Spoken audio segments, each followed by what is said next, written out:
Comment se persuader qu'on est dans le vrai alors qu'on est totalement dans le faux? Quand une règle n'est pas intuitive, ou au moins pas aussi simple qu'elle en a l'air. Si je vous montre ce panneau, donc c'est une équation, et admettons que vous ne sachiez pas résoudre une équation et que je vous dise que je suis prof de maths. Regardez bien l'équation, notez-la s'il le faut. Donc je suis prof de maths et je vous dis que ça fait 560, parce que 8 plus 5, ça fait 13, 13 fois 9, ça fait 117, 117 moins 1, ça fait 116, et 116 fois 5, ça fait 560. La plupart des gens vont dire que j'ai raison parce qu'ils ne connaissent pas la règle et que je suis censé la connaître. Sauf que même si c'était la bonne règle, ça ne ferait pas 560 mais bien 580. Et vous m'auriez cru sans même vérifier. Maintenant, juste après la démonstration, il y a quelqu'un qui lève la main et qui dit « Monsieur, la règle c'est pas ça, il faut d'abord faire les multiplications et après les additions. Et le résultat, le bon résultat donc c'est 48. » Prenons pour hypothèse que ce calcul ne serve que pour expliquer la règle. Ça vous intéresse pas plus que ça, vous vous en foutez de savoir qui a raison de qui a tort. Que ça fasse 48, 560 ou 580, ça changera rien à votre vie. Donc, qui a raison, qui a tort, vous vous en foutez complètement. Maintenant, admettons que cette équation, le résultat de cette équation, tende à prouver une de vos croyances.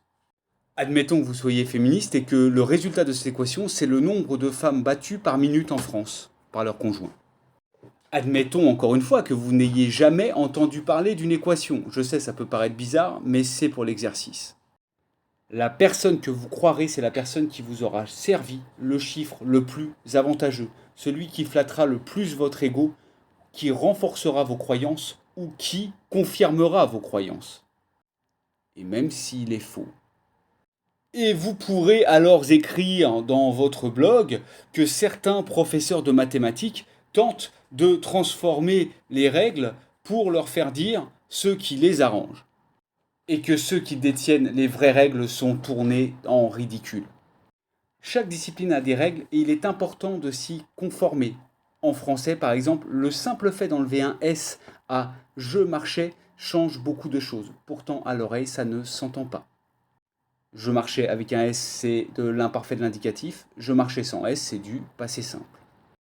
Je vais vous épargner l'expérience affreusement cauchemardesque d'un cours de français animé par mes soins. Notez juste que parfois il y a des règles qui sont peu compréhensibles, qui ne sont pas logiques, qui ne nous plaisent pas, mais qu'on doit quand même appliquer. Et parfois il y a des règles qu'on ne connaît pas. Il faut aller chercher les règles dans la limite du raisonnable. On ne devient pas ingénieur en claquant des doigts.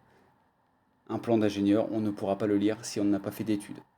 Il faut rester à son niveau. Salut!